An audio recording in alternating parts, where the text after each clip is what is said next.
5G बहू। सुमित्रा जी का बेटा था अमित और बहू का नाम था अमृता। सुमित्रा जी की बहू की बातें सुनकर ऐसा लगता था कि जैसे वो बहुत इंटेलिजेंट है, क्योंकि उससे कभी भी कोई भी सवाल पूछो फट से जवाब दे देती थी। अरे भाई, उसके जवाब से तो गूगल भी पीछे रह जाता था।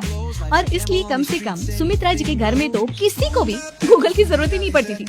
जब भी घर में कोई बात चलती, कोई कुछ भी कहता, तो अमृता फट से कह देती, ये तो मेरे साथ भी हुआ था, मुझे इसके बारे में सब मालूम है। एक दिन सुमित्रा जी अमित और अपनी बहू अमृता के साथ अमित के बुआ जी, फूफा जी यानी कि मुकेश और उर्मिला जी के यहाँ पर मिलने के लिए गए। अरे बहुत अच्छा किया अमित बेटा, इतने दिनों के बाद आए हो तुम। हाँ सुमित्रा भाभी, कभी तो आ जाया करिए अपने बच्चों को लेकर। आपकी बहू के आने से तो हमारे घर में भी रौनक आ गई है। तो क्या है ना, अमित ऑफिस के काम में बहुत बिजी रहता है, इसलिए उसे तो वक्त ही नहीं मिल पाता। अच्छा, लगता है नौकरी काफी मुश्किल है अमित की। नहीं फूफा जी, ऐसी कोई बात नहीं है। आप तो जानते हैं ना प्राइवेट जॉब में कितना काम होता है। अरे कोई समझे ना समझे, मुझे तो पता है प्राइवेट नौकरी में इतना काम करना पड़ता है कि इंसान की आफत आ जाती है। लेकिन बेटा, तुमने तो कभी जॉब की ही नहीं, तुम्हें कैसे पता? अरे जॉब नहीं की तो क्या हुआ मम्मी जी, सब जानती हूँ मैं। सबसे पहले ऑफिस में जाओ, वहाँ पर अपनी एंट्री डालो, उसके बाद दिन भर सिस्टम पर बैठकर काम करो। चारों तरफ कैमरे लगे होते हैं, आप अपनी नजर इधर की उधर नहीं कर सकते। उसके बाद दिन भर बॉस की चिक चिक सुनो, वो अलग से। यही सब होता है, मुझे ना सब पता है। अरे बहू रानी तो काफी इंटेलिजेंट है, हर बात की खबर है इसको। थोड़ी देर बाद अब देखिए सुमित्रा भाभी, इतने दिनों के बाद आई हैं आप, खाना खाकर ही जाना, ऐसे तो मैं आपको जाने नहीं दूंगी। वैसे बुआ जी, खाने में क्या बनाया है? वो क्या है ना बेटा, आज तुम्हारी बुआ जी की तबीयत थोड़ी ठीक नहीं थी, इसलिए हमने सोचा कि जब तुम लोग यहाँ आ जाओगे तो बाहर से खाना मंगवा लेंगे और साथ में बैठकर खाएंगे। लेकिन बस प्रॉब्लम इतनी सी है कि मुझे बाहर से खाना ऑर्डर करना नहीं आता। सोचा जब अमित आएगा तो उसी को बोल दूंगी। अरे मुझे आता है ना, मैं कर देती हूँ ऑर्डर। बताइए क्या क्या मंगाना है आपको?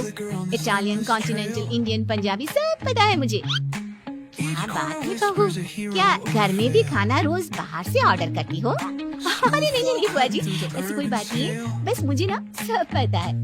कोई बात नहीं अमृता, मैं अपने फोन से ऑर्डर कर देता हूँ।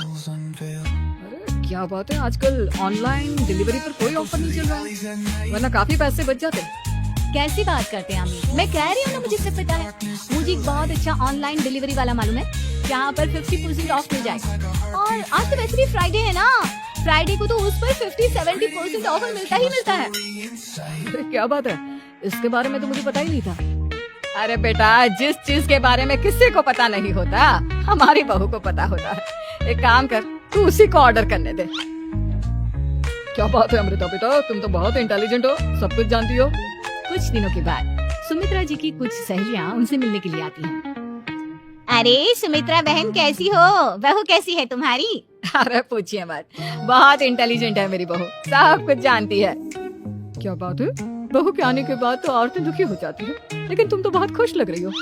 वो क्या है ना, मेरी बहू है ही इतनी अच्छी। अरे तो बुलाओ ना, हमारे साथ बैठेगी, बातें करेंगी तो हमें भी अच्छा लगेगा। सुमित्रा जी अमृता को बाहर बुलाती हैं और उसके बाद सब लोग बातें करने लगते हैं।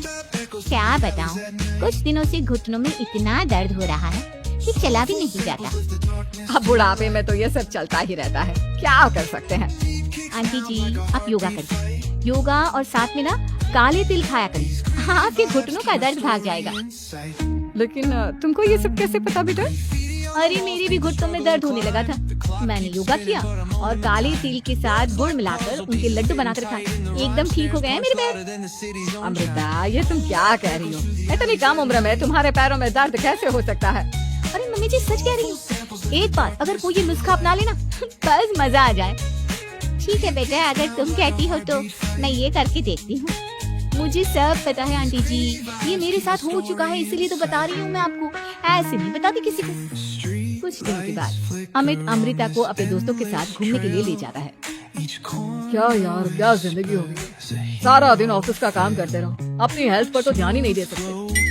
अरे क्यों नहीं दे सकते अपनी हेल्थ पर ध्यान? सब दे सकते हैं, इंसान चाहे तो कुछ भी कर सकता है। क्या बात है भाभी, आप इतनी श्योरिटी के साथ कैसे कह सकती हैं? अरे आजकल ना एक से एक एप्लीकेशन है मार्केट में, और जानते हैं उसमें कुछ एक्सरसाइज तो ऐसी बताते हैं जिन्हें आप अपने ऑफिस में बैठे बैठे, मेरा मतलब लैपटॉप पर काम करते करते भी कर सकते हैं। अमृता, ऐसी एक्सरसाइज के बारे में तो मुझे भी नहीं पता था, तुम्हें कैसे मालूम? अरे मुझे सब पता है, हर चीज की खबर रखती हूँ मैं, जानते हैं ना आप। लेकिन ऐसी कौन सी एप्लीकेशन है और ऐसी कौन सी एक्सरसाइज है भाभी? एक मिनट, मैं आपको अपने मोबाइल में दिखाती हूँ।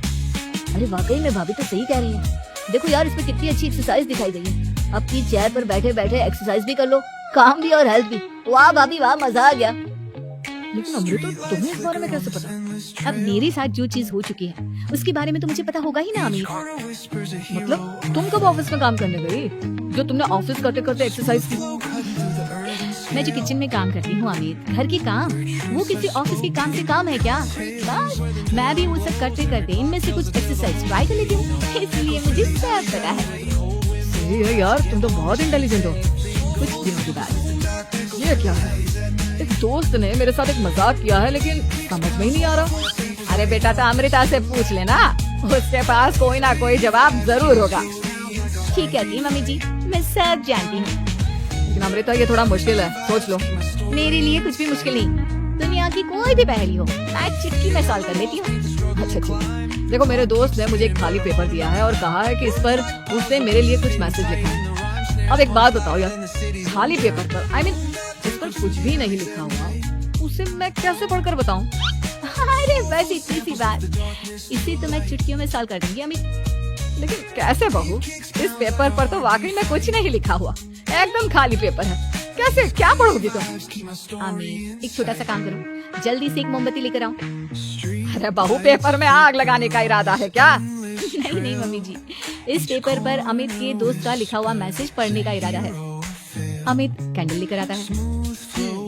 अब ना बस इस पेपर को धीरे धीरे कैंडल के ऊपर घुमाते रहो, देखना 2 ही मिनट में मैसेज आपकी आंखों के सामने होगा। अच्छा ठीक है, मैं ऐसा करके देखता हूँ। 2 मिनट के बाद। अरे वाकई में इस पर तो अक्षर बनने लगे, लेकिन ये हुआ कैसे? और अमृता तुम्हें कैसे पता? बहुत सिंपल है मम्मी जी, अमित के दोस्त ने नींबू के रस से मैसेज लिखकर उसे सुना दिया। अब अगर मैसेज पढ़ना हो ना तो पेपर को आपके सामने ले जाओ और लेटर्स अपने आप उभर कर आ जाते हैं। वाह बहू, लेकिन तुम ये सब कैसे जानती हो? अरे मम्मी जी, जब मैं छोटी थी ना तो अपनी सहेलियों के साथ ऐसे ही गेम खेला करती थी। ये तो मेरे साथ कितनी बार हो चुका है, मुझे सब पता है। थैंक यू यार अमृता, तुम्हारी वजह से हमें कुछ भी सोचने की जरूरत ही नहीं पड़ती, तुम सब कुछ बता देती हो। कुछ दिनों के बाद सुमित्रा जी को अमृता के प्रेग्नेंट होने की खुशखबरी मिलती है और सुमित्रा जी अमृता को डॉक्टर के यहाँ लेकर जाती है। देखिए सुमित्रा जी, आपकी बहू की तबीयत बिल्कुल ठीक है, किसी भी तरह की चिंता करने की कोई जरूरत नहीं है, लेकिन हाँ उनको आयरन वाली डाइट खाने की बहुत जरूरत है। ठीक है डॉक्टर साहब, आप बता दीजिए मैं अपनी बहू को क्या क्या खिलाऊं ताकि उसकी तबीयत ठीक रहे और आने वाले बच्चे की भी। अरे मम्मी जी, इसमें डॉक्टर से पूछने की क्या जरूरत है, किशमिश है, अनार है, पालक है, ये सब खाना चाहिए, आयरन का लेवल बिल्कुल बराबर रहता है। अरे वाह, आपकी बहू तो सब कुछ पहले से ही जानती है, ये तो बहुत अच्छी बात है। देखो आयरन के साथ तुम्हें कैल्शियम भी खाना होगा, जानती हूँ मैं, अगर आयरन की खाली सप्लीमेंट लेते हैं और कैल्शियम नहीं लेते तो बॉडी उसे अच्छे से एब्जॉर्ब नहीं कर पाती, सब पता है मुझे। बहू ये भी मालूम है? हाँ मम्मी जी, आप तो जानती है ना, मुझे सब पता है। आपकी बहू की बातें सुनकर अच्छा लग रहा है, मुझे ऐसी बहुत कम लड़कियां मिलती हैं जिन्हें इतनी नॉलेज होती है, सारे सवालों के जवाब देती है, और हमारे इंडिया में तो वैसे भी हालात बहुत खराब है। बिल्कुल ठीक कह रहे हैं आप डॉक्टर साहब, लेकिन मैं उन लड़कियों की तरह नहीं हूँ, बहुत ख्याल रखती हूँ मैं हर चीज का। और जानती हैं आप, हमारे घर में तो किसी को किसी चीज के बारे में गूगल करने की जरूरत ही नहीं पड़ती। बिल्कुल ठीक कह रही है अमृता, अरे कुछ भी पूछ लो, इसे सब पता होता है। अरे वाह, तुम तो बड़ी कमाल की लड़की हो। चलो ये तो बहुत अच्छी बात है, लेकिन फिर भी डॉक्टर की सलाह पर पूरा ध्यान देना चाहिए। वैसे क्या चाहिए तुम्हें, बेटा या बेटी? अरे डॉक्टर साहब, कुछ भी हो जाए, बस बच्चा अच्छे से हो जाना चाहिए, मुझे तो दोनों में से किसी से कोई भी परेशानी नहीं। और सुमित्रा जी आप? डॉक्टर मैडम, मुझे तो लड़के और लड़की में कभी भेद करने की आदत ही नहीं है, होता है या पोती, मेरे लिए तो दोनों एक बराबर है। सुनकर अच्छा लगा। वैसे आप जानती हैं, हमारे यहाँ पर तो लोगों को बड़ी बेचैनी रहती है ये जानने की कि पेट में लड़का है या लड़की, लेकिन विदेशों में ऐसा नहीं होता। हाँ, वहाँ पर सब कुछ पहले से ही बता देते हैं ना, ये भी कोई बात हुई भला? लेकिन तुम्हें कैसे पता कि वहाँ पर सब कुछ पहले ही बता देते हैं? अच्छा हाँ, तुम तो सब कुछ पहले से ही जानती हो ना, तुम्हारे साथ तो सब कुछ पहले से ही हो चुका होता है। नहीं मम्मी जी, ये तो मेरे साथ पहली बार हो रहा है, इसलिए मैं ये डायलॉग नहीं बोल सकती। अमृता की बात सुनकर सुमित्रा और डॉक्टर दोनों हंस